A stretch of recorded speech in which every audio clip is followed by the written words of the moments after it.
Hi friends, welcome back to our ಚಾನಲ್ನ. ನಿಮ್ಮ ಅಶ್ವಿನಿ ಎಲ್ಲರೂ ಹೇಗಿದ್ದೀರಾ? ನಾನಂತೂ ತುಂಬ ಚೆನ್ನಾಗಿದ್ದೀನಿ. ನೀವು ಕೂಡ ತುಂಬ ಚೆನ್ನಾಗಿದ್ದೀರ ಅಂತ ಅನ್ಕೋತಾ ಇದ್ದೀನಿ. ಬೆಳಗ್ಗೆನೇ ಪೂಜೆ ಆಯಿತು. ಸೊ ಪೂಜೆ ಆದಮೇಲೆ ವ್ಲಾಗ್ನ ಸ್ಟಾರ್ಟ್ ಮಾಡಿದೆ. ಪೂಜೆ ಮಾಡಿದ್ದಾದ್ಮೇಲೆ ಒಂದು ರೀತಿ ನಮಗೆ ಎನರ್ಜಿ ಅನ್ನೋದು ಸಿಗುತ್ತೆ. ಇನ್ನು ನೆಕ್ಸ್ಟ್ ಉತ್ಸಾಹದಿಂದ ಕೆಲಸ ಮಾಡೋದಕ್ಕೆ ಸ್ಟಾರ್ಟ್ ಮಾಡ್ಕೋತೀವಿ. ಪರ್ಸ್ನಲಿ ನನಗೆ ಇದು ತುಂಬ ಇಷ್ಟ. ಹಾಗಾಗಿ ನಾನು ಪ್ರತಿಯೊಂದು ಕೆಲಸನೂ ಕೂಡ ಪೂಜೆ ಆದಮೇಲೆ ಸ್ಟಾರ್ಟ್ ಮಾಡ್ಕೋತೀನಿ. ಕೆಲವೊಂದು ಸಲ ಮಾತ್ರ ಪೂಜೆಗಿಂತ ಮುಂಚೆನೇ ವ್ಲಾಗ್ ಎಲ್ಲ ಕಂಟಿನ್ಯೂ ಅಂದರೆ ಸ್ಟಾರ್ಟ್ ಮಾಡಿರ್ತೀನಿ, ಮತ್ತು ಇಲ್ಲ ಕಂಟಿನ್ಯೂ ಮಾಡ್ತಾ ಇರ್ತೀನಿ. ನನಗೆ ನನ್ನ ಫೇವ್ರೆಟ್ಗಳು ಶಿವ. ಸೊ ನಮ್ಮ ಮನೆ ದೇವ್ರು ಕೂಡ ಶಿವನೇ. ಹಾಗಾಗಿ ತುಂಬ ಸ್ಪೆಷಲ್ ಅಂತ ಅನ್ಬೋದು ನನಗೆ. ಹಾಗೆ ಮನೆ ಮುಂದೆ ಈ ಥರ ಪುಟ್ಟದಾಗಿ ದೀಪ ಇಟ್ಬಿಟ್ಟು ಅದ್ರ ಮುಂದ್ಗಡೆ ಒಂದು ಸ್ವಲ್ಪ ಹೂವು ಎಲ್ಲ ಹಾಕ್ಬಿಟ್ಟು ಡೆಕೋರೇಟ್ ಮಾಡಿಬಿಟ್ರೆ ಆ ಕಳೆನೇ ಒಂದು ರೀತಿ. ಅದರಲ್ಲಿ ಈಗ ಜಸ್ಟ್ ಪೂಜೆ ಆಯ್ತಲ್ವ, ಹಾಗೆ ಧೂಪನೂ ಕೂಡ ಇಟ್ಟಿದ್ದೆ. ಹೊರಗಡೆ ಧೂಪ ನಾವು ಡೈಲಿ ಕೂಡ ಹಚ್ತೀವಿ. ಅಂದರೆ ಸೋಮವಾರ, ಮಂಗಳವಾರ, ಹಾಗೆ ಗುರುವಾರ, ಶುಕ್ರವಾರ ಮತ್ತು ಶನಿವಾರ 2 ದಿನ ಮಿಸ್ ಮಾಡಿದರೆ ಇನ್ನು ಉಳ್ಕಿದ ದಿನ ಫುಲ್ ನಮ್ಮ ಮನೇಲಿ ಇದೇ ರೀತಿ ಇರುತ್ತೆ. ಒಂದು ರೀತಿ ಬೆಳಗ್ಗೆ ಅನ್ನೋದು ನಮಗೆ ಪಾಸಿಟಿವಿಟಿ ಅನ್ನೋದು ಜಾಸ್ತಿ ಇರುತ್ತೆ. ಹಾಗೆ ಇವಾಗ ನನ್ನ ಮಗನಿಗೆ ಸ್ನಾನ ಮಾಡ್ಸೋಕ್ಕೋಸ್ಕರ ಅಮ್ಮ ನೀರನ್ನ ಬಕೆಟಲ್ಲಿ ತೊಗೊಂಡು ಹೋಗ್ತಾ ಇದ್ದಾರೆ. ಇವತ್ತು ಸ್ವಲ್ಪ ಲೇಟ್ ಆಗೋಯಿತು. ನಾನು ಇದೆಲ್ಲ ಮನೇಲಿ ಪೂಜೆ ಎಲ್ಲ ಮುಗಿಸ್ಕೊಂಡು ದೇವಸ್ಥಾನಕ್ಕೆಲ್ಲ ಹೋಗಿ ಬಂದೆ. ಹಾಗಾಗಿ ಸ್ವಲ್ಪ ಲೇಟ್ ಆಗೋಯಿತು. ಇವಾಗ ಅಡುಗೆ ಕೆಲಸನ ಸ್ಟಾರ್ಟ್ ಮಾಡ್ಕೋಬೇಕು. ಅಷ್ಟೊತ್ತಿಗೆ ಅಮ್ಮ ಅಂಗಡಿಗೆ ಹೋಗ್ಬಿಟ್ಟು ಅಡುಗೆಗೆ ಏನೇನು ಬೇಕೋ ಅದೆಲ್ಲ ಕೂಡ ತಂದಿಟ್ಟಿದ್ದಾರೆ. ನಾನು ಈ ಥರ ಕೆಲಸ ಮಾಡ್ತಿದ್ದೀನಿ ಅಂದರೆ ಅಮ್ಮ ಈ ಥರ ಕೆಲಸ ಮಾಡ್ತಾರೆ. ಹಾಗೆ ಎಲ್ಲರೂ ಹಂಗೆ ಅಡ್ಜಸ್ಟ್ ಮಾಡಿಕೊಂಡು ಎಲ್ಲ ಕೆಲಸ ಮಾಡ್ಕೊಂಡು ಹೋಗ್ತಾ ಇರ್ತೀವಿ. ಇವಾಗ ಟೀ ಪೌಡರು ಮತ್ತು ಪುಳಿಯೋಗರೆ ಪೌಡರು, ಹಾಗೆ ಸಕ್ಕರೆ ಮತ್ತು ಟೀಗೆ ಏನು ಬೇಕೋ ಅದೆಲ್ಲ ಕೂಡ ತೊಗೊಂಬಂದಿದ್ರು. ಆಮೇಲೆ ಬಿಸ್ಕೆಟು ಮಕ್ಕಳಿಗೆ ಅಂತ ಹೇಳಿ ತೊಗೊಂಬಂದಿದ್ರು. ಹಾಗೆ ಹಾಲು ಕೂಡ ತೊಗೊಂಬಂದಿದ್ರು. ಹಾಲೆಲ್ಲ ಕಾಯಿಸಿಟ್ಟಿರೋದಾಗಿದೆ. ಮತ್ತು ರೈಸ್ ಕೂಡ ಮಾಡಿಕ್ಕಿದ್ದಾರೆ. ಇನ್ನೇನು ಪುಳಿಯೋಗರೆ ಗೊಜ್ಜು ಒಂದು ಮಾಡಿ ದೇವ್ರ ನೈವೇದ್ಯಕ್ಕೂ ಕೂಡ ಈಗ ಪುಳಿಯೋಗರೆ ಗೊಜ್ಜನ್ನ ನೈವೇದ್ಯ ಮಾಡ್ತೀನಿ. ಮನೇಲಿ ಯಾವಾಗಲೂ ಕೂಡ ಪುಳಿಯೋಗರೆ ಮಾಡಿದ್ದೀವಿ ಅಂದಾಗ ಮನೇಲಿ ಸ್ವಲ್ಪನಾದರೂ ದೇವ್ರ ಹತ್ರ ಇಟ್ಬಿಟ್ಟು ನೈವೇದ್ಯ ಮಾಡ್ತೀನಿ. ಅಂದರೆ ನಾವು ಇನ್ನೂ ಅದನ್ನೇನು ಟೇಸ್ಟ್ ನೋಡ್ದೇ ಫಸ್ಟು ದೇವ್ರ ಹತ್ರ ಇಟ್ಟು ನೈವೇದ್ಯ ಮಾಡಿದ್ದಾದಮೇಲೆ ನಾನು ಏನಂತಾರೆ ಟೇಸ್ಟನ್ನ ನೋಡ್ತೀನಿ. ನಮ್ಮ ಮನೇಲಿ ಪುಳಿಯೋಗರೆ ಒಂದು ರೀತಿ ಸ್ಪೆಷಲ್ ಅನ್ಬೋದು. ಮನೇಲಿ ಎಲ್ರಿಗೂ ಕೂಡ ಇಷ್ಟ. ಹಾಗೆ ದೇವ್ರಿಗೂ ಕೂಡ ಇಡೋದಕ್ಕೂ ಕೂಡ ತುಂಬ ಒಳ್ಳೆಯದಂತಲೂ ಕೂಡ ಹೇಳ್ತಾರೆ. ಹಾಗಾಗಿ ಅದನ್ನು ಇಡ್ತೀನಿ. ಮತ್ತು ಇವಾಗ ಅಡುಗೆ ರೂಮ್ನೆಲ್ಲ ಸ್ವಲ್ಪ ಆ ಕಡೆ ಈ ಕಡೆ ಆಗಿಬಿಟ್ಟಿದ್ವು ಎಲ್ಲ ಸಾಮಾನುಗಳನ್ನ ಎಲ್ಲ ಜೋಡಿಸ್ಕೋತಾ ಇದ್ದೆ. ಇವಾಗ ಇದನ್ನೆಲ್ಲ ಕ್ಲೀನ್ ಮಾಡಬೇಕು ಅಡುಗೆ ರೂಮ್ನ. ಹಾಗೆ ಒಂದು ಸ್ವಲ್ಪ ಏನಾದರೂ ಇದರಲ್ಲಿ ಚೇಂಜಸ್ ಮಾಡೋಣ ಅಂತ ಅಂದ್ಕೊಂಡಿದ್ದೀನಿ. ಹಾಗಾಗಿ ಆನ್ಲೈನಲ್ಲಿ ಚೆಕ್ ಮಾಡ್ತಾ ಇದ್ದೀನಿ ಯಾವುದು ನನಗೆ ಸೂಟ್ ಆಗುತ್ತೆ ಅಂದರೆ ಕಿಚನ್ಗೆ ಅಂತಂದೇಳಿ ನೋಡಿಕೊಂಡು ಅದನ್ನೆಲ್ಲ ತರಿಸ್ಬೇಕಂತಲೂ ಕೂಡ ಡಿಸೈಡ್ ಮಾಡಿದ್ದೀನಿ. ಸೊ ನೆಕ್ಸ್ಟ್ ವ್ಲಾಗಲ್ಲಿ ನಾನು ಕಿಚನ್ ಡೆಕೋರೇಟು ಮತ್ತು ಕಿಚನ್ ಟೂರು ಅದೆಲ್ಲ ಕೂಡ ಮಾಡ್ತೀನಿ. ಕಿಚನ್ ಟೂರ್ ಅಂದರೆ ಈಗ ನಾರ್ಮಲಾಗಿ ಎಲ್ಲರ ಮನೇಲಿ ಹೇಗಿದೆಯೋ ಹಾಗೇ ಇದೆ. ಬಟ್ ಇದರಲ್ಲಿ ಸ್ವಲ್ಪ ಇದ್ದಿದ್ರಲ್ಲೇ ಒಂದು ಸ್ವಲ್ಪ ಚೇಂಜಸ್ನ ಮಾಡಿಕೊಂಡ್ರೆ ನಮಗೂ ಕೂಡ ಖುಷಿಯಾಗುತ್ತಲ್ವ. ಆಲ್ಮೋಸ್ಟ್ ನಾವು ಎಷ್ಟೊಂದು ಟೈಮ್ನ ನಾವು ಅಡುಗೆ ರೂಮಲ್ಲೇ ಕಳಿತೀವಿ. ಅದನ್ನು ಸ್ವಲ್ಪ ನಾವು ನೀಟಾಗಿ ಇಟ್ಕೊಳೋದ್ರಿಂದ ನಮಗೆ ಖುಷಿ ಆಗೋ ಥರ ಇಟ್ಕೊಂಡ್ರೆ ನಮಗೂ ಕೂಡ ಒಂದು ರೀತಿಯಲ್ಲಿ ಇದ್ದರೂ ನಮಗೆ ಅಷ್ಟೊಂದು ಬೇಜಾರಾಗಲ್ಲ. ಆರಾಮಾಗಿ ಅದನ್ನು ನೋಡ್ಕೊತಾನೆ ನಾವು ಅದನ್ನ ಟೈಮ್ ಸ್ಪೆಂಡ್ ಮಾಡ್ಬೋದು. ಹಾಗಾಗಿ ಸ್ವಲ್ಪ ನೀಟಾಗಿ ಎಲ್ಲ ಜೋಡಿಸ್ಕೊಳ್ಳೋಣ ಅಂತ ಅಂದ್ಕೊಂಡಿದ್ದೀನಿ. ಇನ್ನೇನು ನಾವು ಶ್ರೀಶೈಲಕ್ಕೆ ಹೋಗ್ಬೇಕಲ್ವ, ಆ ಟೈಮಲ್ಲಿ ಮತ್ತೆ ಒಂದು ಸ್ವಲ್ಪ ಮನೆ ಕ್ಲೀನಿಂಗ್ ಎಲ್ಲ ಮಾಡ್ಕೋಬೇಕು. ಅಂದರೆ ಆಲ್ಮೋಸ್ಟ್ ಇವಾಗೆಲ್ಲ ಕ್ಲೀನಾಗೇ ಇದೆ.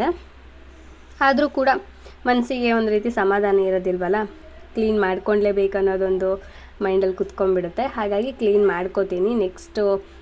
ನಾನು ನೆಕ್ಸ್ಟ್ ವೀಕಲ್ಲಿ ಎಲ್ಲ ಕ್ಲೀನ್ ಮಾಡ್ಕೋಬೇಕು ಮತ್ತೆ ಇನ್ನೊಂದು ಸಲ.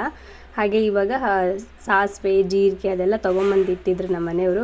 ಅದನ್ನು ಕ್ಲೀನ್ ಮಾಡಿ ಬಾಕ್ಸಿಗೆ ಫಿಲ್ ಮಾಡೋದಕ್ಕೆ ಆಗ್ತಾಯಿರಲಿಲ್ಲ. ಎಷ್ಟೊಂದು ದಿನ ಆಯಿತು ತೊಗೊಂಬಂದಿಟ್ಬಿಟ್ಟು. ಇವಾಗ ಅದಕ್ಕೆ ಟೈಮ್ ಬಂತು. ಹೇಳ್ತೀವಲ್ವ ಎಲ್ಲದಕ್ಕೂ ಟೈಮ್ ಬರಬೇಕಂತ. ನೋಡಿ, ಈ ಚಿಕ್ಕ ಕೆಲಸ ಆಗಬೇಕಂದ್ರೂ ಕೂಡ ಟೈಮ್ ಬರಬೇಕು ಅನ್ನೋ ಥರ ಆಗಿಬಿಟ್ಟಿತ್ತು. ಎಲ್ಲದಕ್ಕೂ ಕೂಡ ನೆಗ್ಲೆಕ್ಟ್ ಮಾಡಿಕೊಂಡು ಎಲ್ಲದನ್ನು ಕೂಡ ನನಗೇನು ಮಾಡೋದಕ್ಕೆ ಮನಸ್ಸಿಲ್ವೇನೋ ಅನ್ನೋ ರೀತಿ ಆಗ್ತಾಯಿತ್ತು. ಯಾವುದ್ರ ಮೇಲೂ ಇಂಟ್ರೆಸ್ಟ್ ಇಲ್ಲ, ಯಾವುದ್ರ ಮೇಲೂ ಕಾನ್ಸಂಟ್ರೇಷನ್ ಮಾಡೋದಕ್ಕೆ ಇಷ್ಟ ಆಗ್ತಾ ಇರಲಿಲ್ಲ. ಹಾಗಾಗಿ ಪ್ರತಿಯೊಂದನ್ನು ಕೂಡ ನೆಗ್ಲೆಕ್ಟ್ ಮಾಡ್ತಾನೇ ಇದ್ದೆ. ಬಟ್ ಇವಾಗ ಇಲ್ಲ, ನಾನು ಈ ರೀತಿ ನೆಗ್ಲೆಕ್ಟ್ ಮಾಡ್ಕೊಂಡೋದ್ರೆ ತುಂಬ ನಾನೇ ಸಫರ್ ಪಡ್ತೀನಿ ಅಂತ ಅಂದ್ಕೊಂಡು ಇವಾಗ ಸದ್ಯ ಆ ನೆಗ್ಲೆಕ್ಟ್ ಅನ್ನೋದ್ರಿಂದ ಸ್ವಲ್ಪ ಹೊರಗಡೆ ಬರೋದಕ್ಕೆ ಪ್ರಯತ್ನ ಪಡ್ತಾ ಇದ್ದೀನಿ. ತುಂಬ ಸೋಂಬೇರಿ ಆಗಿಬಿಟ್ಟಿದೆ ಅಂತಲೇ ಹೇಳ್ಬೋದು. ಏನಕ್ಕೋ ಗೊತ್ತಿಲ್ಲ, ತುಂಬ ಸೋಂಬೇರಿ ಆಗಿಬಿಟ್ಟಿದ್ದೀನಿ. ಈ ಮಧ್ಯ ತುಂಬ ಸೋಂಬೇರಿ ಆಗಿಬಿಟ್ಟಿದ್ದೀನಿ. ಬೆಳಗ್ಗೆ ಬೇಗ ಇದ್ದೊಳಗೂ ಕೂಡ ಸೋಂಬೇರಿತನ ಮಾಡ್ತಾಯಿದ್ದೀನಿ. ಯಾಕೋ ಗೊತ್ತಿಲ್ಲ. ಬಟ್ ಆದರೂ ಏನು ಗೊತ್ತಾ, ಯಾಕೋ ಗೊತ್ತಿಲ್ಲ ಅನ್ನೋದೊಂದು ನಮ್ಮ ಬಾಯಲ್ಲಿ ಬರುತ್ತೆ.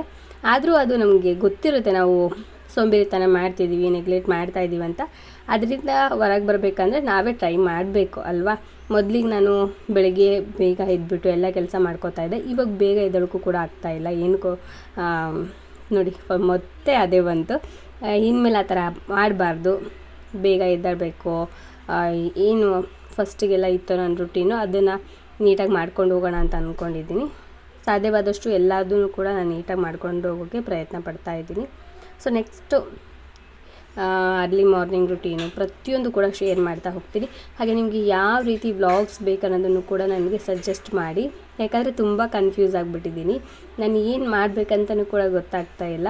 ಕೆಲವೊಂದು ಸಲ ಏನೇ ಮಾಡಿದ್ರೂ ಅಥವಾ ಅದರಲ್ಲಿ ಏನೇ ಕಂಟೆಂಟ್ ಕೊಟ್ಟರು ಕೂಡ ಅಷ್ಟೊಂದು ವ್ಯೂಸ್ ಬರೋಲ್ಲ. ಅದು ಒಂದು ಸ್ವಲ್ಪ ಬೇಜಾರು ನನಗೆ. ಏನಾಗ್ತಾ ಇದೆ ಅಂತಲೂ ಕೂಡ ಅರ್ಥ ಆಗ್ತಾ ಇರೋಲ್ಲ. ಹಾಗಾಗಿ ನೀವೇನಾದರೂ ಒಂದು ಸ್ವಲ್ಪ ಸಜೆಷನ್ಸ್ನ ಕೊಟ್ಟರೆ ಆ ರೀತಿ ವೀಡಿಯೋಸ್ ಮಾಡ್ತಾ ಹೋಗ್ತೀನಿ. ನಿಮಗೆ ಯಾವ ಥರ ವೀಡಿಯೋಸ್ ಇಷ್ಟ ಆಗುತ್ತೆ ಅಂತಲೂ ಕೂಡ ಕಾಮೆಂಟ್ ಮಾಡಿದರೆ ಆ ರೀತಿ ಮಾಡ್ತಾ ಹೋಗ್ತೀನಿ. ಹಾಗೆ ಇವಾಗ ಸಾಸಿವೆ ಜೀರಿಗೆ ಎಲ್ಲ ಕ್ಲೀನ್ ಮಾಡಿ ಬಾಕ್ಸಿಗೆಲ್ಲ ಫಿಲ್ ಮಾಡಿ ಇಕ್ತಾ ಇದ್ದೀನಿ. ಇದೆಲ್ಲ ಆದಮೇಲೆ ನಾನು ನೆಕ್ಸ್ಟ್ ಕೆಲಸ ಏನಿದೆಯೋ ಅದನ್ನು ಮಾಡ್ಕೋತಾ ಹೋಗ್ತೀನಿ. ಇವಾಗ ನಾರ್ಮಲಾಗಿ ಹೌಸ್ ವೈಫ್ ಅಂದರೆ ಇದೆಲ್ಲ ಕೆಲಸ ಇದ್ದಿದ್ದೆ ಅಲ್ವಾ. ನಾರ್ಮಲಾಗಿ ನಮಗೆ ಮನೆ ಕೆಲಸ ಆಗಿರ್ಬೋದು ಅಥವಾ ಈ ಥರ ಎಲ್ಲ ಕೆಲಸ ಇರುತ್ತೆ. ಅದರಲ್ಲಿ ಏನಾದರೂ ಸ್ವಲ್ಪ ಚೇಂಜಸ್ ಮಾಡ್ಕೋಬೇಕಂತ ಏನಾದರೂ ಇದ್ದರೆ ದಯವಿಟ್ಟು ಕಾಮೆಂಟ್ ಮಾಡಿ ತಿಳಿಸಿ. ಅದನ್ನು ನಾನು ಚೇಂಜಸ್ ಮಾಡ್ಕೋತೀನಿ. ಹಾಗೆ ನಿಮಗೆ ಈ ವಿಡಿಯೋ ಇಷ್ಟ ಆದರೆ ಪ್ಲೀಸ್ ಲೈಕ್ ಕೊಡಿ. ತುಂಬ ಜನ ನೋಡ್ತಿದ್ರೆ ಬಟ್ ಲೈಕ್ ಕೊಡ್ತಾ ಇಲ್ಲ. ಹಾಗೆ ನಿಮ್ಗೆ ಏನು ಅಂತಂತನೂ ಕೂಡ ಕಾಮೆಂಟ್ ಮಾಡೋದನ್ನು ಮರಿಬೇಡಿ, ಆಯಿತಾ. ಇವಾಗ ಸಾಸಿವೆ ಜೀರಿಗೆ ಎಲ್ಲ ಕ್ಲೀನ್ ಮಾಡಿಕೊಂಡು ಬಾಕ್ಸಲ್ಲಿ ಹಾಕಿ ಇಡ್ತಾಯಿದ್ದೀನಿ. ಇದೆಲ್ಲ ಇಟ್ಬಿಟ್ಟು ಮತ್ತು ಅಗಸೆ ಬೀಜ ಎಲ್ಲ ಇದೆಯಲ್ಲ ಅದನ್ನು ಕೂಡ ಕ್ಲೀನ್ ಮಾಡಿ ಇಟ್ಕೋಬೇಕು. ಮತ್ತು ಇದೆಲ್ಲ ಅಡುಗೆ ರೂಮ್ನ ಬಾಕ್ಸಸ್ ಎಲ್ಲ ತೊಳೆದು ಕ್ಲೀನಾಗಿ ಇಟ್ಕೋಬೇಕು. ನೆಕ್ಸ್ಟು ಅದನ್ನು ಮಾಡೋಣ ಅಂದ್ಕೊಂಡಿದ್ದೀನಿ. ಸಂಡೇ ಎಲ್ಲ ಮಾಡೋಣ ಅಂತ ಅಂದ್ಕೊಂಡಿದ್ದೀನಿ. ಯಾಕಂದರೆ ಬೇರೆ ಟೈಮಲ್ಲೆಲ್ಲ ಮಾಡೋದಕ್ಕೆ ನಂಗೆ ಟೈಮ್ ಸಿಗೋಲ್ಲ. ಏನಾದರೂ ಒಂದು ಕೆಲಸ ಇರುತ್ತೆ, ಇಲ್ಲಾಂದರೆ ಏನಾದರೂ ಒಂದು ವ್ಲಾಗು ಅವು ಇವು ಏನಾದರೂ ಇದ್ದೇ ಇರುತ್ತಲ್ವ. ಸಂಡೇ ಅಂದರೆ ಸ್ವಲ್ಪ ಫ್ರೀ ಇರ್ತೀವಿ. ಆ ಟೈಮಲ್ಲಿ ಈ ಥರ ಕ್ಲೀನಿಂಗ್ ಕೆಲಸ ಎಲ್ಲ ಇಟ್ಕೊಳ್ಳೋಣ ಅಂತ ಅಂದ್ಕೊಂಡಿದ್ದೀನಿ. ಸಂಡೇ ಕ್ಲೀನಿಂಗ್ ಕೆಲಸ ಎಲ್ಲ ಸ್ಟಾರ್ಟ್ ಮಾಡ್ಕೋತೀನಿ. ಜಸ್ಟ್ ಈಗೇನೆಂದರೆ ಮನೇಲಿ ರುಟೀನ್ಸ್ನ ಎಲ್ಲ ಇದರಲ್ಲಿ ಶೇರ್ ಮಾಡ್ತಾಯಿದ್ದೀನಿ. ಹಾಗೆ ಹೊಸ್ದಾಗಿ ಇವತ್ತು ಒಂದು ರೆಸಿಪಿನ ಟ್ರೈ ಮಾಡಿದೆ. ಸ್ವಲ್ಪ ಬೈದಲ್ಲೇ ಟ್ರೈ ಮಾಡಿದೆ, ಯಾಕಂದರೆ ಫಸ್ಟ್ ಟೈಮ್ ಅಲ್ವಾ, ಹಾಗಾಗಿ ಬೈದಲ್ಲೇ ಟ್ರೈ ಮಾಡಿದೆ. ಹಾಗೆ ಇದು ನಮ್ಮನೆಯ ಮಿನಿ ಫ್ರಿಜ್. ಸೊ ಇದು ಏನಂದರೆ ನೀರಿನ ಬಾಟ್ಲ್ ಇರುತ್ತಲ್ವ, ನೀರಿನ ಬಾಟ್ಲನ್ನ ಫಿಲ್ ಮಾಡಿ ಅದಕ್ಕೆ ಒಂದು ಕಾಟನ್ ಬಟ್ಟೆನ ಸ್ವಲ್ಪ ಸುತ್ತಬಿಟ್ಟು ಅದು ಕಾಟನ್ ಬಟ್ಟೆ ಬಿಚ್ಚದೇ ಇರೋ ರೀತಿ ಒಂದು ದಾರದಲ್ಲಿ ಕಟ್ಟಿದ್ದೀನಿ. ಇದನ್ನೇನು ಮಾಡಬೇಕು ಅಂದರೆ ಈ ಥರ ನೀರೆಲ್ಲ ಫಿಲ್ ಮಾಡಿದ್ದಾದಮೇಲೆ ಇದನ್ನು ನೀರಲ್ಲಿ ತೊಯಿಸಿ ಇಕ್ಕಬೇಕು ಗಾಳಿಗೆ. ಹೊರಗಡೆ ಸ್ವಲ್ಪ ಸ್ಪೇಸ್ ಇದ್ದೇ ಇರುತ್ತಲ್ವ ಮನೆ ಬಾಗಿಲಲ್ಲಿ. ಸೊ ಅಲ್ಲಿಡೋದ್ರಿಂದ ಏನಾಗುತ್ತೆ ಅಂದರೆ 1 ಅವರ್ ಬಿಟ್ಟು ನೀವು ಆ ನೀರು ಕುಡೀರಿ. ಸೇಮ್ ಫ್ರಿಜ್ಜಲ್ಲಿ ಇರೋ ನೀರು ಥರನೇ ಇರುತ್ತೆ, ಫುಲ್ಲು ತಣ್ಣಗಿರುತ್ತೆ. ಅದನ್ನು ಕುಡಿದಷ್ಟು ಮತ್ತೆ ಕುಡಿಬೇಕಂತ ಅನಿಸುತ್ತೆ, ಅಷ್ಟು ಸೂಪರಾಗಿರುತ್ತೆ. ಮನೇಲಿ ಹೇಗಿದ್ದರೂ ಫ್ರಿಜ್ ಇಲ್ಲ, ಅದಕ್ಕೋಸ್ಕರ ಈ ಥರ ಟೆಕ್ನಿಕ್ನೆಲ್ಲ ಯೂಸ್ ಮಾಡ್ತಾ ಇರ್ತೀವಿ. ಒಂದು ಚಿಕ್ಕ ಮಡಿಕೆ ಇದೆ, ಬಟ್ ಮಡಿಕೆಯಲ್ಲಿ ಏನಂದರೆ ಒಬ್ರಿಗೆ ಇವಾಗ ನೀರು ಹಾಕಿಟ್ವಿ ಅಂದರೆ ಒಬ್ರಿಗೆ ಅಷ್ಟೇ ಕುಡಿಯೋದಕ್ಕಾಗತ್ತೆ. ಮತ್ತು ನೆಕ್ಸ್ಟ್ ಇನ್ನೊಬ್ರು ಬೇಕಂದ್ರೂ ಕೂಡ ಕುಡಿಯೋದಕ್ಕಾಗಲ್ವಲ್ಲ. ಹಾಗಾಗಿ ಈ ಥರ ಟ್ರೈ ಮಾಡಿದ್ವಿ. ಸೊ ಇದು ಗುಡ್ ರಿಸಲ್ಟ್ ಅಂತ ಬಂತು. ಅಂದರೆ ರಿಸಲ್ಟ್ ಅಂತೂ ಸಿಗ್ತಿದ್ರಲ್ಲಿ 100% ರಿಸಲ್ಟ್ ಸಿಗುತ್ತೆ. ಒಂದು ಸಲ ಟ್ರೈ ಮಾಡಿ ನೋಡಿ ಈ ಥರ ನೀರಲ್ಲಿ ನೆನೆಸಿ ಒಂದು ಕಡೆ ಇಟ್ಬಿಡಬೇಕು. ಸೊ ಅದನ್ನು 1 ಅವರ್ ಇಲ್ಲ 2 ಅವರ್ಸ್ ನಿಮಗೆ ಎಷ್ಟೊತ್ತಾಗುತ್ತೋ ಅಷ್ಟೊತ್ತು ಬಿಟ್ಬಿಟ್ಟು ಆಮೇಲೆ ನೀವು ಕುಡಿದು ನೋಡಿ. ಫುಲ್ಲು ಕೋಲ್ಡಾಗಿ ತುಂಬ ಚೆನ್ನಾಗಿರುತ್ತೆ. ಮತ್ತು ಅದರಲ್ಲಿ ನೀವು ಜ್ಯೂಸ್ ಮಾಡ್ಕೋಬೇಕು ಅಂದರೂ ಕೂಡ ಆರಾಮಾಗಿ ಯೂಸ್ ಮಾಡ್ಕೋಬೋದು ಅಲ್ವಾ. ಸೊ ಹೇಗಿದೆಯೋ ಆ ಥರ ನಾವು ಅಕ್ಸೆಪ್ಟ್ ಮಾಡ್ಕೋಬೇಕಲ್ವ ನಮ್ಮ ಲೈಫ್ನ. ಸೊ ನಮ್ಗೆ ಬೇಕು ಅಂತ ಹೇಳಿಬಿಟ್ಟು ಎಲ್ಲದನ್ನು ಕೂಡ ನಾವು ತೊಗೊಳಕ್ಕಾಗಲ್ಲ. ಏನಿದೆಯೋ ಅದರಲ್ಲೇ ಮ್ಯಾನೇಜ್ ಮಾಡ್ಕೋಬೇಕು. ಹಾಗೆ ನಮಗೆ ಏನಿದೆಯೋ ಅದರಲ್ಲೇ ಸ್ಯಾಟಿಸ್ಫ್ಯಾಕ್ಷನ್ ಅನ್ನೋದು ನಾವು ತೊಗೋಬೇಕು. ಅದಕ್ಕೋಸ್ಕರ ಪರವಾಗಿಲ್ಲ, ಈ ಥರನೂ ಕೂಡ ಮಾಡ್ಕೋಬೋದಲ್ಲ ಅಂತ ಹೇಳಿ ಮಾಡ್ಕೊಂಡ್ವಿ. ಅದಾದಮೇಲೆ ಇಲ್ಲಿ ಒಗ್ಗರಣೆ ಮಾಡ್ತಾಯಿದ್ದೀನಿ. ಒಗ್ಗರಣೆಗೆ ಸ್ವಲ್ಪ ಎಣ್ಣೆ ಜಾಸ್ತಿ ಯಾಕೆ ಹಾಕಿರ್ತೀನಿ ಅಂದರೆ ನಾನು ಒಗ್ಗರಣೆಗೋಸ್ಕರ ಸ್ವಲ್ಪ ಜಾಸ್ತಿನೇ ಮಾಡಿ ಇಟ್ಕೊಂಡಿರ್ತೀನಿ. ನೆಕ್ಸ್ಟ್ ಡೇ ಆಗಲಿ ಅಥವಾ ರಾತ್ರಿ ಆಗಲಿ ಇಲ್ಲಾಂದರೆ ಮಧ್ಯಾಹ್ನಕ್ಕಾದರೂ ನನ್ನ ಮಗಳು ಕೇಳ್ತಾಳೆ, ಅಮ್ಮ ಪುಳಿಯೋಗರೆ ಪುಳಿಯೋಗರೆ ಬೇಕು ಅಂತ ಕೇಳ್ತಾಳೆ. ಹಾಗಾಗಿ ಈ ಥರ ಮಾಡಿ ಒಂದು ಸ್ವಲ್ಪ ಎಣ್ಣೆ ಜಾಸ್ತಿ ಹಾಕಿ ಒಂದು ಬಾಕ್ಸಲ್ಲಿ ಇಟ್ಕೊಂಡ್ಬಿಟ್ರೆ ಒಂದು 4-5 ದಿನ ಅಲ್ಲ, ಒಂದು ವೀಕ್ ಆದರೂ ಕೂಡ ಅದು ಕೆಡೋದಿಲ್ಲ, ಚೆನ್ನಾಗೇ ಇರುತ್ತೆ. ಅದಕ್ಕೋಸ್ಕರ ಸ್ವಲ್ಪ ಎಣ್ಣೆ ಜಾಸ್ತಿ ಹಾಕ್ಕೊಂಡು ಮಾಡ್ತೀನಿ. ಆದರೆ ಇವಾಗ ರೈಸ್ ಕಲಿಸ್ಬೇಕಾದ್ರೆ ಜಾಸ್ತಿ ಎಣ್ಣೆ ಇರೋ ಥರ ಬಿಡೋಲ್ಲ. ಆ ಒಗ್ಗರಣೆಯಲ್ಲೇ ಎಣ್ಣೆ ಎಲ್ಲ ತೆಗೆದುಬಿಟ್ಟು ಬಾಕ್ಸಲ್ಲಿ ಹಾಕ್ಬಿಟ್ಟು ಇಟ್ಕೋತೀನಿ. ಇವಾಗ ನೋಡಿ ಒಗ್ಗರಣೆ ಚೆನ್ನಾಗಿ ಬಂದಿದೆ. ನಮಗೇನೆಂದರೆ ಹುಣಸೆಹಣ್ಣಿನ ರಸ ಹಾಕಿರ್ತೀವಲ್ವ, ಆ ನೀರಿನ ಅಂಶ ಎಲ್ಲ ಹೋಗಬೇಕು. ಆವಾಗಲೇ ಗೊಜ್ಜು ಅನ್ನೋದು ಚೆನ್ನಾಗಿ ಬರುತ್ತೆ. ಈ ಸಲ ನಾನು GRB powder GRB puliyogare powder ಬರುತ್ತಲ್ವ ಅದನ್ನು ಯೂಸ್ ಮಾಡಿದೆ. ಯಾಕೋ ಒಂದೇ ಥರನೇ ಯೂಸ್ ಮಾಡೋದು ಬೇಡ ಅಂತೇಳಿ GRB ಪೌಡರ್ನ ಯೂಸ್ ಮಾಡಿದೆ. ಇವಾಗ ಪುಳಿಯೋಗರೆ ಎಲ್ಲ ಸಿಕ್ಕಿದ್ನಲ್ಲ ಅದನ್ನು ನನ್ನ ಮಗ ತೊಗೊಂಡು ದೇವರಿಗೆ ನೈವೇದ್ಯ ಮಾಡ್ತಾ ಇದ್ದಾನೆ. ನೈವೇದ್ಯ ಮಾಡಿಬಿಟ್ಟು ಅದಾದಮೇಲೆ ಟೇಸ್ಟ್ ಮಾಡಿ ನೋಡಿ ಏನಾದರೂ ಉಪ್ಪು ಕಡಿಮೆ ಇತ್ತು ಅಂದರೆ ಸ್ವಲ್ಪ ಉಪ್ಪು ಹಾಕ್ಬಿಟ್ಟು ಮಿಕ್ಸ್ ಮಾಡಿ ಕೊಟ್ಬಿಡ್ತೀನಿ. ಸೊ ಈ ಥರ ಇರುತ್ತೆ ನಮ್ಮ ಮನೆಯಲ್ಲಿ. ಅಂದರೆ ಪುಳಿಯೋಗರೆ ಮಾಡಿದ್ವಿ ಅಂದರೆ ಅವತ್ತಿನ ದಿನ ದೇವ್ರ ಹತ್ರ ಇಟ್ಬಿಟ್ಟು ನಾವು ನೈವೇದ್ಯ ಮಾಡ್ತೀವಿ. ಇವಾಗ ಜಸ್ಟ್ ಒಂದು ಸ್ವಲ್ಪ ಹೊತ್ತಾಯ್ತಲ್ವ ಪೂಜೆ ಮಾಡಿ, ಹಾಗಾಗಿ ಇಟ್ಟು ಮತ್ತೆ ನೈವೇದ್ಯ ಮಾಡ್ದಾನೆ. ಈಗ ಅವನಿಗೆ ಟಿಫನ್ ಹಾಕ್ಕೊಟ್ಬಿಟ್ಟು ನಾನೀಗ ಲಂಚ್ ಬಾಕ್ಸ್ನ ಪ್ರಿಪೇರ್ ಮಾಡ್ತಾಯಿದ್ದೀನಿ. ಅಂದರೆ ಲಂಚ್ ಬಾಕ್ಸ್ನ ಕಟ್ತಾ ಇದ್ದೀನಿ. ಫಸ್ಟು ಬಾಟ್ಲೆಲ್ಲ ತೊಳೆದು ಅದಕ್ಕೆ ನೀರೆಲ್ಲ ತುಂಬಿಟ್ಬಿಟ್ಟು ಆಮೇಲೆ ಅವ್ನಿಗೆ ಎಷ್ಟು ಬೇಕು ಅಷ್ಟು ನೋಡಿಕೊಂಡು ಲಂಚ್ ಬಾಕ್ಸ್ನ ಹಾಕ್ಕೊಡ್ತೀನಿ. ಸ್ವಲ್ಪ ಜಾಸ್ತಿನೇ ಹಾಕಿರ್ತೀನಿ, ಯಾಕಂದರೆ ಮಕ್ಕಳು ಅಲ್ಲಿ ಸ್ಕೂಲಲ್ಲೆಲ್ಲ ಶೇರ್ ಮಾಡಿಕೊಂಡು ತಿಂತಾ ಇರ್ತಾರಲ್ವ, ಹಾಗಾಗಿ ಸ್ವಲ್ಪ ಜಾಸ್ತಿನೇ ಬಾಕ್ಸಲ್ಲಿ ಹಾಕಿ ಕೊಟ್ಟಿರ್ತೀನಿ. ಮತ್ತು ನಾವು ಕೂಡ ಹಾಗೆ ಮಾಡ್ತಾಯಿದ್ವಲ್ಲ ಸ್ಕೂಲಲ್ಲೆಲ್ಲ ಕುತ್ಕೊಂಡು ನಾವು ಊಟ ಮಾಡ್ಬೇಕಾದ್ರೆ ಎಲ್ಲರೂ ಕೂಡ ಶೇರ್ ಮಾಡ್ಕೊಂಡು ತಿಂತಾಯಿದ್ವಿ. ನಾವು ಏನೇ ತಂದರೂ ಕೂಡ ಫ್ರೆಂಡ್ಸಿಗೆಲ್ಲ ಹಂಚ್ಬಿಟ್ಟು ತಿಂತಾಯಿದ್ವಿ. ಹಾಗೆಯೇ ಅದೇ ರೀತಿಯೇ ಇವರು ಕೂಡ ಮಾಡ್ತಾ ಇರ್ತಾರೆ. ಅದಕ್ಕೋಸ್ಕರ ಸ್ವಲ್ಪ ಜಾಸ್ತಿ ಕೊಟ್ಟರೆ ಫ್ರೆಂಡ್ಸ್ಗೂ ಕೂಡ ಶೇರ್ ಮಾಡಿಕೊಂಡು ಅವರು ಕೂಡ ತಿಂತಾರೆ. ಇವಾಗ ಬಾಕ್ಸ್ನು ಎಲ್ಲ ಫಿಲ್ ಮಾಡಿದ್ದಾಯಿತು. ಈಗ ತೊಗೊಂಡೋಗಿ ಲಂಚ್ ಬ್ಯಾಗಲ್ಲಿ ಇಟ್ಬಿಟ್ಟು ಅವನಿಗೆ ಎಲ್ಲ ಹೇಳಬೇಕು, ಲಂಚ್ ಬಾಕ್ಸಲ್ಲಿ ಈ ಥರ ಇಟ್ಟಿದ್ದೀನಿ, ಲಂಚ್ ಬ್ಯಾಗಲ್ಲಿ ಸ್ಪೂನೆಲ್ಲ ಇಟ್ಟಿದ್ದೀನಿ, ಹ್ಯಾಂಡ್ ವಾಶ್ ಮಾಡಬೇಡ ಅಂತ. ಯಾಕಂದರೆ ಕೆಲವೊಂದು ಸಲ ಹೆಂಗೆ ಮಾಡ್ತಾನೆ ಅಂದರೆ ಬಾಕ್ಸಲ್ಲೇ ಹ್ಯಾಂಡ್ ವಾಶ್ ಮಾಡಿಬಿಡ್ತಾನೆ. ಆವಾಗ ನಾವು ಬಾಕ್ಸ್ನ ಇವಾಗ ತೊಗೊಂಬರ್ತಾ ಇರ್ತೀವಲ್ವ ಎಲ್ಲ ಸೋರೋಗ್ಬಿಟ್ಟಿರುತ್ತೆ, ಬ್ಯಾಗೆಲ್ಲ ಫುಲ್ಲು ಗಲೀಜಾಗಿಬಿಟ್ಟಿರುತ್ತೆ. ಒಂದೊಂದು ಸಲ ಆ ಥರ ಮಾಡ್ತಿರ್ತಾನೆ ತರಲೆ ಕೆಲಸನ. ಹಾಗಾಗಿ ಡೈಲಿ ಹೇಳ್ತಾ ಇರ್ತೀನಿ ಲಂಚ್ ಬ್ಯಾಗಲ್ಲಿ ಲಂಚ್ ಬಾಕ್ಸಲ್ಲಿ ಕೈ ತೊಳಿಬೇಡ, ಹೋಗಿ ಕೆಳಗಡೆ ಕೈ ತೊಳ್ಕೊಂಬಾ ಅಂತ ಹೇಳ್ತೀನಿ. ಅವನು ಎಷ್ಟು ಸಲ ಹೇಳಿದ್ರು ಕೂಡ ಒಂದೊಂದು ಸಲ ಮಿಸ್ ಮಾಡಿ ಕೈ ತೊಳ್ಕೊಂಡು ಬಂದುಬಿಡ್ತಾನೆ. ಆವಾಗ ಇನ್ನೂ ನನ್ನ ಹತ್ರ ಬೈಸ್ಕೋತಾನೆ. ಇವಾಗ ಅವನಿಗೆ ತಲೆಗೆ ಎಣ್ಣೆ ಹಚ್ಬಿಟ್ಟು ಅವನ್ನ ರೆಡಿ ಮಾಡ್ತಾ ಇದ್ದೀನಿ. ಅವನು ಏನಂದರೆ ತಲೆಗೆ ಎಣ್ಣೆ ಹಚ್ಚಿಸ್ಕೊಳಲ್ಲ ಜಾಸ್ತಿ. ಕೆಲವೊಂದು ಸಲ ಸುಮ್ಮನೆ ಕೂತಿರ್ತಾನೆ, ಆಯಿತು ಎಣ್ಣೆ ಹಚ್ಚು ಅಂತ ಹೇಳಿ. ಕೆಲವೊಂದು ಸಲ ಎಣ್ಣೆ ಹಚ್ಚೋದಕ್ಕೆ ಎಷ್ಟು ಟ್ರೈ ಮಾಡಿದ್ರು ಕೂಡ ಬೇಡ ಬೇಡ ಅಂತ ಹೇಳ್ತಿರ್ತಾನೆ. ಅದರಲ್ಲಿ ಇವಾಗ ಬೇಸಿಗೆಗಾಲ ಬೇರೆ ಅಲ್ವಾ, ಕಣ್ಣು ಕೂಡ ತುಂಬ ಉರಿತಾ ಇರುತ್ತೆ ಎಣ್ಣೆ ಏನಾದರೂ ತಲೆಯಲ್ಲಿ ಇಲ್ಲ ಅಂದರೆ.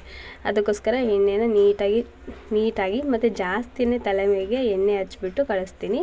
ಹಾಗೆ ನಾನು ಅಷ್ಟೇ ಎನಿ ಟೈಮ್ ನನ್ನ ತಲೆಯಲ್ಲಿ ಎಣ್ಣೆ ಇದ್ದೇ ಇರುತ್ತೆ. ಅದು ಒಂದು ಸಲ ಯಾವಾಗ ಮಿಸ್ ಆಗುತ್ತೆ ಅಂದರೆ ತಲೆ ಸ್ನಾನ ಮಾಡಿದಾಗ ಮಾತ್ರ ನನಗೆ ತಲೆಯಲ್ಲಿ ಎಣ್ಣೆ ಇರಲ್ಲ. ಅದನ್ನು ಬಿಟ್ಟರೆ ಡೈಲಿ ಕೂಡ ನನ್ನ ತಲೆಯಲ್ಲಿ ಎಣ್ಣೆ ಇದ್ದೇ ಇರುತ್ತೆ. ಹಾಗೆ ನನ್ನ ಮಗಳಿಗಾದರೂ ಅಷ್ಟೇ ಡೈಲಿ ಎಣ್ಣೆ ಹಚ್ಚಿರ್ತೀನಿ. ಏನೋ 1 ದಿನ 2 ದಿನ ಮಿಸ್ ಆಗ್ಬೋದು, ಅದನ್ನು ಬಿಟ್ಟರೆ ಮತ್ತೇನಿಲ್ಲ. ಮತ್ತು ಇವಾಗ ನನ್ನ ಮಗನಿಗೆ ಪೌಡರ್ ಎಲ್ಲ ಹಚ್ಬಿಟ್ಟು ಅವನ್ನ ರೆಡಿ ಮಾಡ್ತಾ ಇದ್ದೀನಿ. ಅವನಿಗೆ ತುಂಬ ಕಷ್ಟವಾದ ಕೆಲಸ ಯಾವುದಾದ್ರೂ ಇದೆ ಅಂದರೆ ಇದು ಒಂದೇ ನೋಡಿ. ಪೌಡರ್ನ ಫೇಸಿಗೆ ಹಚ್ಕೊಳೋದಾಗಿರ್ಬೋದು, ಅಥವಾ ಮಕ್ಕಕ್ಕೆ ಏನಾದರೂ ಒಂದು ಕ್ರೀಮ್ ಏನಾದರೂ ಹಚ್ತೀವಲ್ವ ಅದನ್ನಾಗಿರ್ಬೋದು, ಅವ್ನಿಗೆ ಹಚ್ಕೊಳೋಕ್ಕೆ ತುಂಬ ಕಷ್ಟ ಆಗುತ್ತೆ. ಅವನಿಗೆ ಬೇಡಮ್ಮ, ನನಗೆ ಇದೆಲ್ಲ ಬೇಡಮ್ಮ ಅಂತ ಹೇಳ್ತಾನೆ. ಡೈರೆಕ್ಟಾಗಿ ಅವ್ನಿಗೆ ಏನಾದರೂ ನೀನೇ ರೆಡಿ ಆಗಪ್ಪ ಅಂದರೆ ಏನಿಲ್ಲ, ಹೋಗ್ತಾನೆ ವಿಭೂತಿನ ಹಣೆಗೆ ಎಳ್ಕೊತಾನೆ, ಸುಮ್ಮನೆ ಬಂದುಬಿಡ್ತಾನೆ. ಇಷ್ಟೇ ಅವ್ನು ಮಾಡೋದು, ಮತ್ತೇನು ಫೇಸ್ಗೆ ಏನೂ ಹಚ್ಕೊಳೋದಿಲ್ಲ. ನಾನೇ ಬೈದು ಇಲ್ಲ ಹಚ್ಕೊಳಪ್ಪ ಹಂಗೆ ಮಾಡಬಾರ್ದು ಅಂತ ಹೇಳಿ ಬೈದು ಅವ್ನಿಗೆ ಹಚ್ಚಿದ್ರೆ ಮಾತ್ರ ಹಚ್ಕೋತಾನೆ, ಇಲ್ಲಾಂದರೆ ಏನೂ ಹಚ್ಕೊಳೋದಿಲ್ಲ. ಭ್ರಮರ ಆಗಲ್ಲ. ಅವಳು ಸ್ನಾನ ಮಾಡಿದ್ಲು ಅಂದರೆ ಫಸ್ಟ್ ಹೋಗ್ಬಿಟ್ಟು ಮಿರರ್ ಮುಂದೆ ನಿಂತ್ಕೋತಾಳೆ, ಕುರ್ಚಿ ಹಾಕ್ಕೊಂಡು ಮಿರರ್ ಮುಂದೆ ನಿಂತ್ಕೊಂಡು ಮುಖಕ್ಕೆ ಪೌಡರ್ ಅಂತೆ ಕ್ರೀಮ್ ಅಂತೆಲ್ಲ ಹಚ್ಕೋತಾಳೆ. ಅದಾದಮೇಲೆ ಹಣೆಗೆಲ್ಲ ಒಂದು ಹಣೆ ಬೊಟ್ಟೆಲ್ಲ ಇಟ್ಕೊಂಡು ರೆಡಿ ಆಗ್ತಾಳೆ. ಈ ಥರ ಮಾಡ್ತಾಳೆ. ಆದರೆ ಇವನಿಗಂತೂ ಅದು ಆಪೋಸಿಟ್. ಅವನೇನು ರೆಡಿ ಆಗೋದಿಲ್ಲ, ಅವನೇನು ಹಚ್ಕೊಳಲ್ಲ. ನಾನೇ ಬಲವಂತ ಮಾಡಿ ರೆಡಿ ಮಾಡಿ ಕಳಿಸ್ಬೇಕು ಅವನ್ನ. ಇವಾಗ ಒಳಗಡೆ ನೀರು ಖಾಲಿಯಾಗಿದ್ದು, ಅದಕ್ಕೋಸ್ಕರ ನೀರು ತರೋಣ ಅಂತೇಳಿ ಹೋಗ್ತಾ ಇದ್ದೀನಿ. ಮನೆ ಮುಂದೆನೇ ನೀರು ಬಿಟ್ಟಿರ್ತಾರಲ್ವ, ಬೋರ್ ನೀರು, ಬೆಳಗ್ಗೆ ಒಂದು ಸಲ ಸಂಜೆ ಒಂದು ಸಲ ಬಿಡ್ತಾರೆ. ಅದಕ್ಕೋಸ್ಕರ ಇವಾಗ ನೀರನ್ನೆಲ್ಲ ತುಂಬಿ ಹಾಕ್ತಾಯಿದ್ದೀನಿ. ಇವತ್ತು ಒಂದು ದೊಡ್ಡ ಕೆಲಸ ಮಾಡಿದ್ದೀನಿ. ಏನಂತ ಗೊತ್ತಾ, ಇವತ್ತು ನನಗೆ ಆಶ್ಚರ್ಯ ಆಗ್ತಾಯಿದೆ ನಾನು ಈ ಕೆಲಸ ಮಾಡಿದ್ನ ಅಂತಂದೇಳಿ. ಯಾಕಂದರೆ ತುಂಬ ಭಯ ಪಡ್ತಾಯಿದ್ದೆ ಈ ಕೆಲಸ ಮಾಡೋದಕ್ಕೆ. ತುಂಬ ದಿನದಿಂದ ತಳ್ಕೊಂಡು ಬಂದಿರೋದು ಕೂಡ ಇದೆ. ಆದರೆ ಕೊನೆಯಲ್ಲಿ ಇಲ್ಲ, ಇವತ್ತು ಮಾಡಲೇಬೇಕಪ್ಪ ಈ ಕೆಲಸನ, ಹೇಗೆ ಏನಾದರೂ ಆಗಲಿ ಈ ಕೆಲಸ ನಾನು ಮಾಡಲೇಬೇಕು ಹೇಳ್ಬಿಟ್ಟು ಮಾಡಿದೆ. ಅದು ಏನಂತ ಹೇಳ್ತೀನಿ. ಇವಾಗ ನೋಡಿ, ಮಧ್ಯಾಹ್ನ ಊಟಕ್ಕೆ ಸಾಂಬಾರಿಗೋಸ್ಕರ ಬೇಳೆ ಹಸಿಮೆಣ್ಸಿಕಾಯಿ ಎಲ್ಲ ಹಾಕ್ಬಿಟ್ಟು ಸಾಂಬಾರಿಗೆ ವಿಸಿಲ್ ಕೂಗಿಸಿಟ್ಟಿದ್ದೀನಿ. ಇದನ್ನು ಮಸ್ದು ಒಗ್ಗರಣೆ ಕೊಡಬೇಕು. ಹಾಗೆ ಚಟ್ನಿ ಕೂಡ ಮಾಡೋಣ ಅಂತೇಳಿ ಹಸಿಮೆಣ್ಸಿಕಾಯಿ ಹುರಿದಿಟ್ಕೊಂಡಿದ್ದೀನಿ. ಹಾಗೆ ಟೊಮೆಟೊ ಕೂಡ ಹುರಿದಿದ್ದೀನಿ. ಹಸಿಮೆಣ್ಸಿಕಾಯಿ, ಟೊಮೆಟೊ, ಬೆಳ್ಳುಳ್ಳಿ, ಸ್ವಲ್ಪ ಜೀರಿಗೆ ಇದಿಷ್ಟನ್ನ ಹಾಕಿ ರುಬ್ಕೊಂಡ್ಬಿಟ್ರೆ ಚಟ್ನಿ ಸೂಪರ್ ಇರುತ್ತೆ. ಸ್ವಲ್ಪ ಉಪ್ಪು ಹಾಕ್ಕೊಂಡು ರುಬ್ಕೋಬೇಕು. ಓಕೆನಾ. ಮೊಸರು ಹಾಕ್ಕೊಂಡು ಚಪಾತಿ ಜೊತೆ ಇಲ್ಲ ರೊಟ್ಟಿ ಜೊತೆ ಇಲ್ಲ ಮುದ್ದೆ ಜೊತೆ ಇಲ್ಲ ರೈಸ್ ಜೊತೆ ಎಲ್ಲದಕ್ಕೂ ಕೂಡ ಸೂಪರ್ ಕಾಂಬಿನೇಷನ್ ಇದನ್ನು ಟ್ರೈ ಮಾಡಿ ನೋಡಿ. ಆಮೇಲೆ ಹಾಗೆ ಇವಾಗ ಕ್ಯಾಪ್ಸಿಕಮ್ ಇದ್ವು ಮನೆಯಲ್ಲಿ, ಅದನ್ನು ಕ್ಯಾಪ್ಸಿಕಮ್ ಕರಿ ಮಾಡೋಣ ಅಂತ ಹೇಳ್ಬಿಟ್ಟು ಅದನ್ನು ಕೂಡ ಮಾಡಿದ್ದೀನಿ, ತೋರಿಸ್ತೀನಿ. ಏನಂದರೆ ಟೊಮೆಟೊ ಹಸಿಮೆಣ್ಸಿಕಾಯನ್ನ ಎಣ್ಣೆಯಲ್ಲೇ ಫ್ರೈ ಮಾಡ್ಕೋಬೇಕು, ಓಕೆನಾ. ಹುರ್ಕೊಂಡು ಅದನ್ನು ಸ್ವಲ್ಪ ತಣ್ಣಗಾದ್ಮೇಲೆ ನಾವು ರುಬ್ಕೋಬೇಕು, ತುಂಬ ಟೇಸ್ಟಿಯಾಗಿರುತ್ತೆ. ಇಲ್ಲಿ ನೋಡಿ ಕ್ಯಾಪ್ಸಿಕಮ್ ಕರಿ ಕೂಡ ರೆಡಿ ಆಯಿತು. ಈ ಕ್ಯಾಪ್ಸಿಕಮ್ ಕರಿಗೆ ಸ್ವಲ್ಪ ನಾನು ಗುರಾಳಿ ಇರುತ್ತಲ್ವ, ಗುರಾಳನ್ನ ಪೌಡರ್ ಮಾಡಿ ಅದನ್ನು ಹಾಕಿದ್ದೀನಿ. ತುಂಬ ಅಂದರೆ ತುಂಬ ಟೇಸ್ಟಿಯಾಗಿತ್ತು. ಕ್ಯಾಪ್ಸಿಕಮ್ ಸ್ವಲ್ಪ ಜಾಸ್ತಿ ತೊಗೊಂಬಂದುಬಿಟ್ಟಿದ್ರು, ಹಾಗೆ ಉಳಿಸಿದ್ರೆ ಮತ್ತು ಸುಮ್ಮನೆ ವೇಸ್ಟ್ ಆಗುತ್ತಲ್ವ, ಅದಕ್ಕೋಸ್ಕರ ಈ ಥರ ಮಾಡಿಬಿಟ್ರೆ ಚಪಾತಿಗೂ ಸರಿ ಹೋಗುತ್ತೆ ಮತ್ತು ರೈಸ್ಗೂ ಕೂಡ ಚೆನ್ನಾಗಾಗುತ್ತೆ ಅಂತೇಳಿ ಕ್ಯಾಪ್ಸಿಕಮ್ ಕರಿ ಮಾಡಿದ್ದೀನಿ. ಇದಕ್ಕೆ ಜಾಸ್ತಿ ಏನು ಇಂಗ್ರೀಡಿಯೆಂಟ್ ಆಗಿಲ್ಲ, ಆದರೂ ಕೂಡ ಟೇಸ್ಟ್ ಅನ್ನೋದು ಸೂಪರಾಗಿ ಬಂತು. ನಮ್ಮ ಮನೇಲಿ ನನ್ನ ಮಗನಿಗೆ, ನಮ್ಮ ಮನೆಯವ್ರಿಗೆ ಎಲ್ರಿಗೂ ಕೂಡ ತುಂಬ ಇಷ್ಟ ಈ ಕ್ಯಾಪ್ಸಿಕಮ್ ಕರಿ ಅನ್ನೋದು. ಆಲ್ಮೋಸ್ಟ್ ಏನಂದರೆ ಇವಾಗ ಸ್ವಲ್ಪ ಇದು ಏನಂತಾರೆ ಖಾರನ ಜಾಸ್ತಿ ತಿಂತಾರೆ, ಅದಕ್ಕೋಸ್ಕರ ಸ್ವಲ್ಪ ಖಾರ ಜಾಸ್ತಿ ಹಾಕ್ಬಿಟ್ಟು ಮಾಡ್ತೀನಿ. ಹಾಗೆ ಚಪಾತಿ ಕೂಡ ಮಾಡಬೇಕೀಗ, ಚಪಾತಿ ಮಾಡಿದರೆ ನನ್ನ ಕೆಲಸ ಮುಗ್ದಂಗೆ. ಹಾಗೆ ರೈಸ್ ಕೂಡ ಸ್ವಲ್ಪ ಇದೆ. ಹಾಗೆ ಇವಳಿಗೆ ಹೋಮ್ವರ್ಕ್ ಕೂಡ ಹೇಳ್ಕೊಡ್ಬೇಕು, ಹೋಮ್ವರ್ಕ್ ಎಲ್ಲ ಹೇಳ್ಕೊಟ್ಬಿಟ್ಟು ಆಮೇಲೆ ಅದೆಲ್ಲ ಅಡುಗೆ ಕೆಲಸ ಮುಗಿಸ್ಕೋಬೇಕು. ಇನ್ನೇನು ನಮ್ಮ ಮನೆಯವ್ರು ಕೂಡ ಬರೋ ಟೈಮ್ ಆಯಿತು, ಅದಕ್ಕೋಸ್ಕರ ಬೇಗ ಬೇಗ ಎಲ್ಲ ಕೆಲಸನೂ ಮುಗಿಸ್ಕೋತಾ ಇದ್ದೀನಿ. ಹಾಗೆ ಇವತ್ತು ಏನು ಮಾಡಿದ್ದೀನಿ ಅಂತಂದರೆ, ಇವತ್ತು ಅಂಟಿನ ಉಂಡೆನ ಟ್ರೈ ಮಾಡಿದ್ದೀನಿ. ನಿಜವಾಗ್ಲೂ ನನಗಿದು ಆಗದೇ ಇರೋಂಥ ಕೆಲಸ ಅಂದ್ಕೊಂಡು ತುಂಬ ದಿನದಿಂದ ತಡ್ಕೋತಾ ಬಂದೆ. ಇದೆಲ್ಲ ಐಟಮ್ಸ್ನೆಲ್ಲ ತೊಗೊಂಬಂದಿಕ್ಕಿದ್ರು ನಮ್ಮ ಮನೆಯವರು, ಗೋಡಂಬಿ, ಬಾದಾಮಿ, ಆಮೇಲೆ ಉತ್ತುತ್ತಿ ಹಣ್ಣು ಎಲ್ಲ ಕೂಡ ತೊಗೊಂಬಂದಿಕ್ಕಿದ್ರು. ಆದರೂ ಕೂಡ ನಾನು ಟ್ರೈ ಮಾಡಿರಲಿಲ್ಲ, ಸ್ವಲ್ಪ ಭಯ ಆಗ್ತಾಯಿತ್ತು, ಎಲ್ಲಿ ನಾನು ಹಾಳು ಮಾಡಿಬಿಡ್ತೀನೋ ದೇವ್ರೆ ಅಂತ ಹೇಳ್ಬಿಟ್ಟು, ಅದಕ್ಕೋಸ್ಕರ ಟ್ರೈ ಮಾಡಿರಲಿಲ್ಲ. ಇವತ್ತು ಏನೇ ಆಗಲಿ ಮಾಡೋಣ, ಏನು ಕೆಡುತ್ತಾ ಕೆಟ್ಟೋಗಲಿ, ಚೆನ್ನಾಗಾಗುತ್ತಾ ಚೆನ್ನಾಗಾಗಲಿ ಅಂತ ಹೇಳ್ಬಿಟ್ಟು ಧೈರ್ಯ ಮಾಡಿ ಒಂದು ಹೆಜ್ಜೆ ಮುಂದಿಟ್ಟೆ. ಓಕೆ, ಪರವಾಗಿಲ್ಲ, ಚೆನ್ನಾಗಾಯಿತು. ಒಂದು ಸ್ವಲ್ಪನೂ ಕೂಡ ಎಲ್ಲೂ ಮಿಸ್ಟೇಕ್ ಆಗಲಿಲ್ಲ.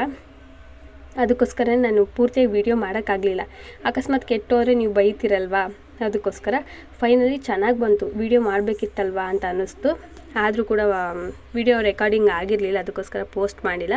ನೆಕ್ಸ್ಟ್ ವಿಡಿಯೋದಲ್ಲಿ ಡೆಫಿನೆಟ್ಲಿ ಟ್ರೈ ಮಾಡ್ತೀನಿ. ಎಷ್ಟು ಈಸಿಯಾಗಿ ಫಸ್ಟ್ ಟೈಮ್ ಮಾಡಿದರೂ ಕೂಡ ಸಖತ್ತಾಗಿ ಕರೆಕ್ಟಾಗಿ ಬಂತು ಅಂದರೆ ನನಗೆ ಖುಷಿ ಆಗ್ತಾಯಿದೆ.